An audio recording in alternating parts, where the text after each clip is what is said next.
Anyhow, we eventually got up into Stalag 8C, which was right up in over Silesia, and it was not very far down the road from Stalag Luft 3 of the wooden horse fame, you know. And anyway, we done a misdemeanor. I can't remember quite what it was now, but they said, all right, well, as punishment, you'll go and unload a coal truck Boxing Day. So instead of doing nothing Boxing Day, we would put to work in this brickworks. Anyway, the coal was for, you know, obviously the kilns, you see. And anyway, we undone this wagon, and we had to shovel it out into these, you know, these little bogey trucks, take it right down the end, then tip it over and into like a big bunker. Well, this bunker eventually got full, so we decided we were going to take it right down there. So Jerry did. So they tipped the truck up and shook it, and we could still get some out of it. Well, it got like that when we tipped the truck over. No coal came out at all, so we shook it, and I don't know, sod's law, could you call it? Instead of the coal coming out, the bogies came up off the line, and I happened to have my finger on the catch, and so of course when it laid down on its side, it snipped the top of my finger off.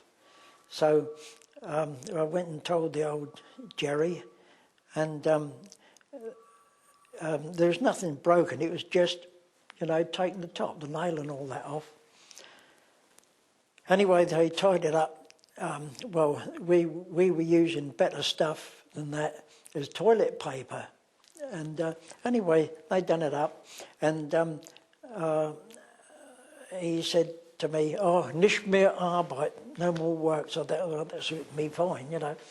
Anyway, after a while, several days, myself and some other chaps who were sick, they took us back to the main stalag at Sargon, that's back to Stalag 8C. Well, while we were at Stalag 8C, we got word that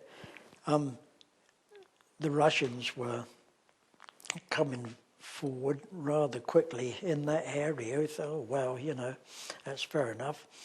And we were sitting there when I went there as a French surgeon, took the top off because it was still there, the nail and all, you know.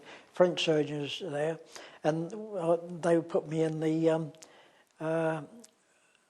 what do they call it, Krankenbarrack, which is sick bay sort of thing. And while we were in there, we woke up one morning, and the chap said, "Here," he said, "look out the window." And we looked out the window, and there's all these RAF men walking down the road, you know. They, well, you know, because they got wind that Jerry was falling back and Joe was coming forward, and they marched Stalag Luft 3 out, and they had to come past our camp. Well, we were still in that camp when a couple of days afterwards, a bloke come flying in. Here, he said, "Joe's here." So everybody got out, you know. We'd been told to stay in our, you know, in the sick bay. Otherwise, if Jerry saw you walking about, they'd take you back with them, you know. So we got over that all right. And away we went, down to the Red Cross store. The senior NCO there said, well, they've abandoned the Red Cross store, so, you know, we go down and get what we can. So they got a big farm cart, and all these blokes pulling this cart, loaded up with Red Cross parcels. There's a Red Cross store there, and they brought it in the camp. Well, it was distributed in a proper manner, you know, under supervision of, well, I don't know who the senior British prisoner there was. And then eventually we decided, well, it's about time we got out, you know. But, I mean, there's all the hundreds of blokes from different nationalities there.